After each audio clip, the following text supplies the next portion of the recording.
Waymo, Wayve, Apollo Go, and Zoox. 4 companies, 4 business models, 4 ambitions. Waymo proves it city by city. Wayve bets on AI that generalizes. Apollo Go scales through deployment. Zoox redesigns the taxi itself. The robotaxi race has begun. Welcome to Auto Drive. Today, this is not just a story about a taxi. It is a story about the future of cities. Imagine opening a taxi door, stepping inside, fastening your seatbelt, and looking forward. There is no driver, no hands on the wheel, no one checking the mirror, no one asking where you are going. Just software, sensors, maps, artificial intelligence, and a city betting that this is how transportation will work in the future. That future is already arriving in Dubai. Dubai Taxi Company, in partnership with Baidu's Apollo Go, has launched fully driverless commercial ride-hailing through the Apollo Go app. For Baidu, this is a milestone. It is Apollo Go's first international app deployment.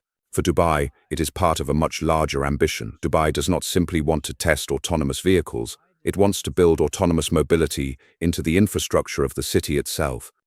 The target is clear. By 2030, Dubai wants 25% of total transport to become autonomous.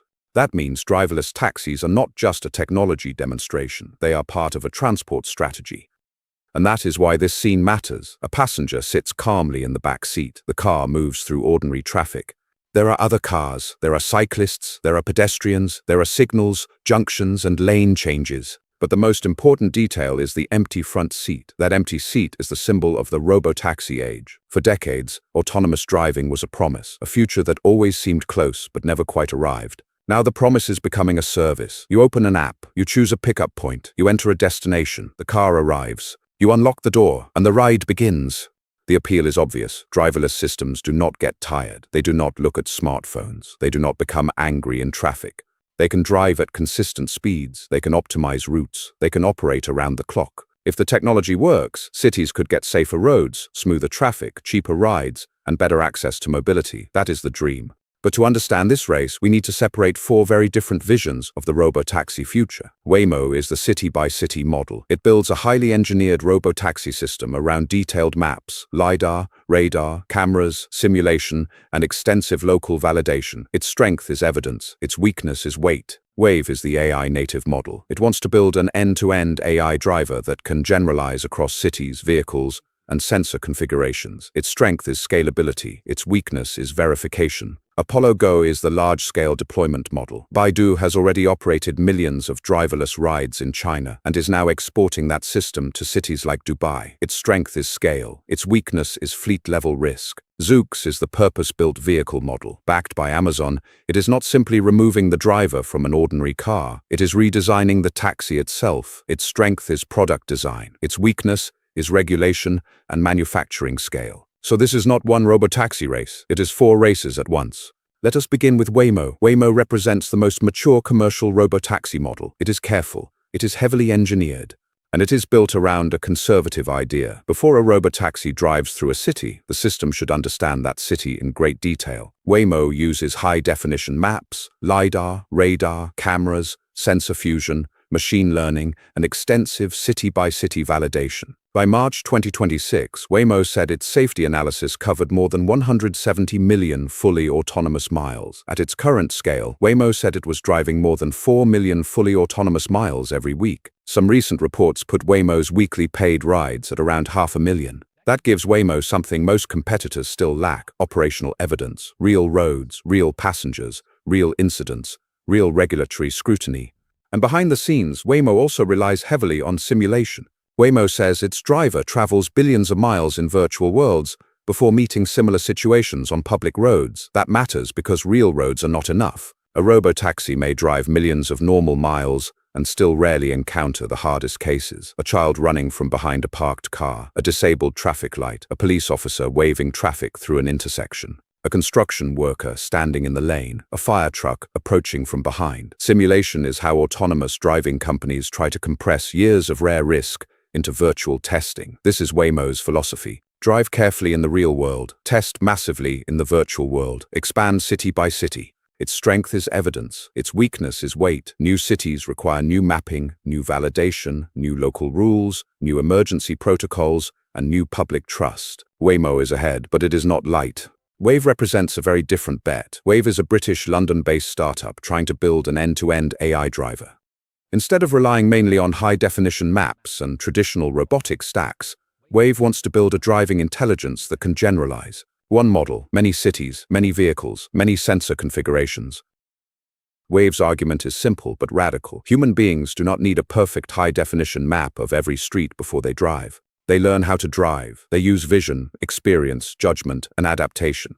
Wayve wants autonomous vehicles to move in that direction. Its AI 500 roadshow tested the company's AI driver across more than 500 cities, with safety operators behind the wheel to see how a single driving model behaved in places that were often unseen during training. Reports say Wayve has accumulated more than 7 million autonomous miles, but Wayve's claim is not that it has more miles than Waymo. It does not. Its claim is that autonomous driving should scale like AI, not as a city-by-city mapping project, but as a general-purpose driving model. If Wayve is right, the implications are huge. Autonomous driving could move from expensive local deployment to software-like global scaling. It could be installed across different vehicle brands. It could work with different sensor configurations. It could support robotaxis, private cars, delivery vehicles, and advanced driver assistance. But this creates a hard regulatory problem. How do you certify a system that learns and generalizes? How do you explain its decisions? How do you prove that it will behave safely in a city it has never seen before? How do you distinguish a genuine autonomous driver from a powerful but opaque AI model that sometimes guesses wrong? This is why the United Kingdom matters. Britain passed the Automated Vehicles Act in 2024. The law creates a framework for self-driving vehicles on British roads. It introduces the idea of an authorized self-driving entity. In simple terms, when the car is driving itself, someone must be legally responsible for how that system drives. The law also distinguishes between vehicles with a user in charge and vehicles with no user in charge. That distinction matters. A supervised automated car is not the same as a robotaxi with no driver. The UK is trying to answer the legal question before robotaxis become ordinary. Who is responsible when there is no driver? The passenger, the vehicle maker, the software developer, the fleet operator, the insurer? That is not a side issue. It is the foundation of public trust. Apollo Go represents another model. It is the Chinese large-scale deployment model. Baidu's Apollo Go reported 3.2 million fully driverless operational rides in the first quarter of 2026. Weekly rides peaked at more than 350,000 in March. By April 2026, Apollo Go's cumulative public rides had exceeded 22 million. Reports based on Baidu disclosures also say Apollo Go has accumulated more than 300 million kilometers of autonomous driving, including more than 190 million kilometers in fully driverless mode. Those are enormous numbers. Apollo Go is no longer just a Chinese robotaxi project. It is becoming an exportable urban mobility platform. Dubai shows that ambition clearly. The model is powerful. Partner with a city. Partner with a local taxi operator. Bring the autonomous driving stack. Bring the ride-hailing app. Then scale. This is different from Waymo's more gradual American city-by-city expansion. It is also different from Wayve's AI-first generalization strategy. Apollo Go is trying to prove that a large operational robotaxi system can move from Chinese cities to global smart cities.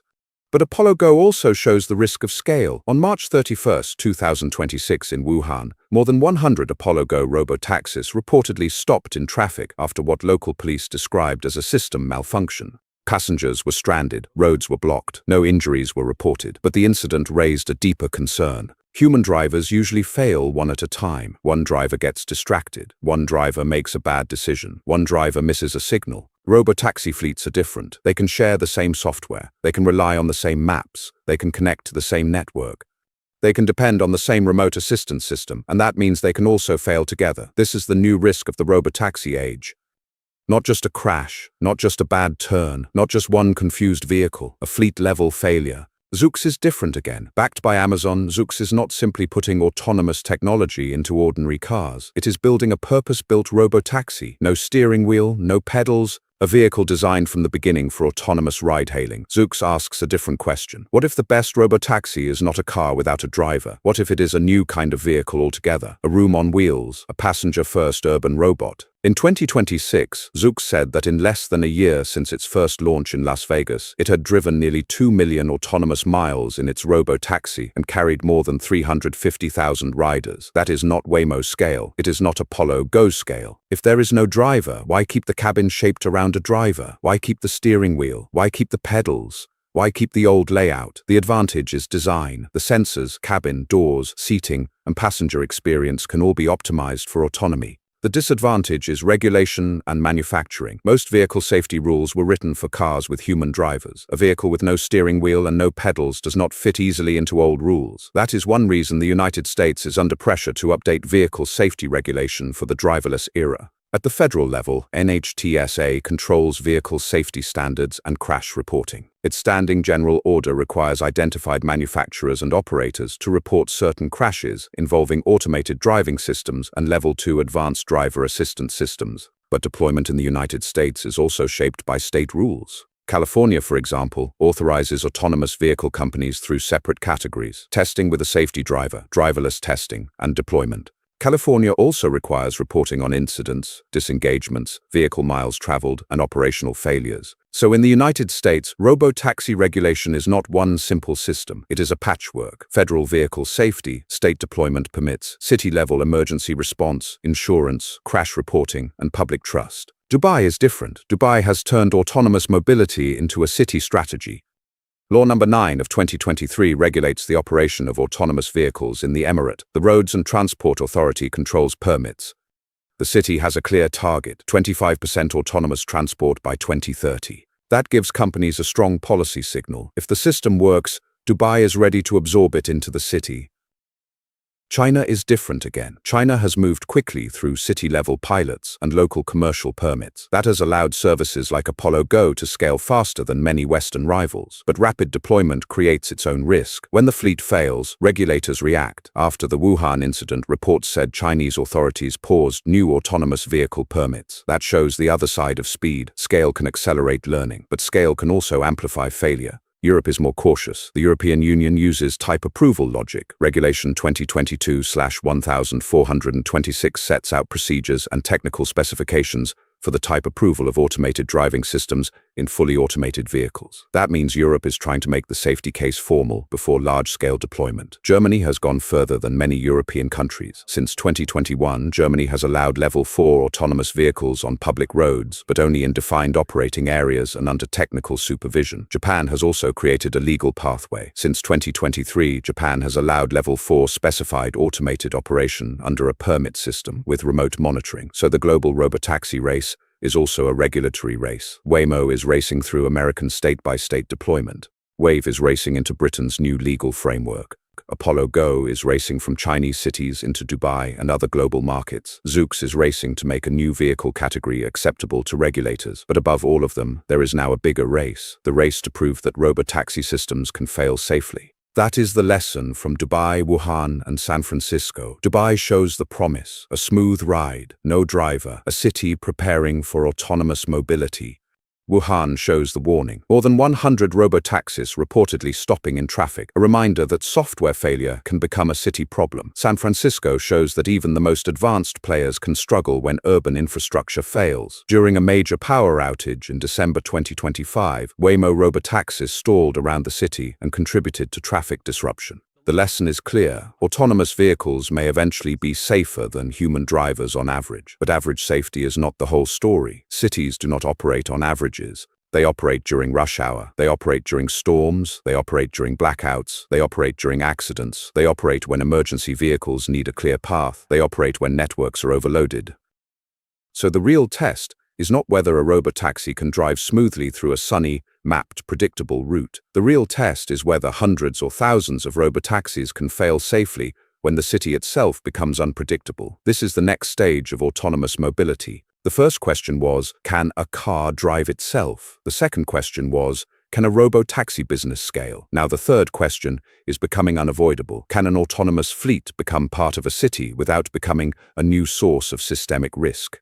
That is why the numbers matter. Waymo's 170 million fully autonomous miles matter because they provide operational evidence. Apollo Go's 22 million public rides matter because they show large-scale deployment. Wayve's 500 city roadshow matters because it tests whether one AI driver can generalize across unfamiliar places. Zoox's 2 million autonomous miles matter because it tests whether the vehicle itself should be redesigned for a driverless world. But the law matters too. Without legal responsibility, there is no public trust. Without crash reporting, there is no accountability. Without permits, there is no controlled deployment.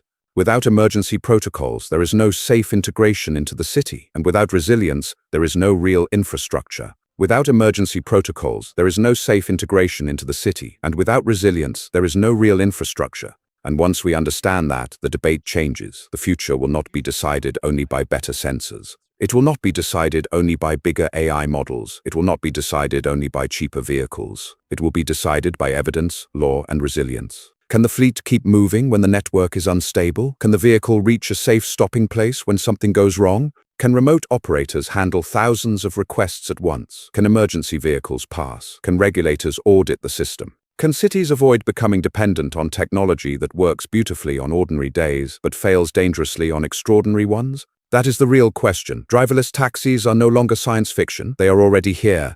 But the future of mobility will not simply be driverless. It will have to be legal. It will have to be scalable. It will have to be safe. And above all, it will have to be resilient. Because once a robotaxi becomes part of public transport, it is no longer just a vehicle. It is infrastructure. And infrastructure must not only work, it must survive failure.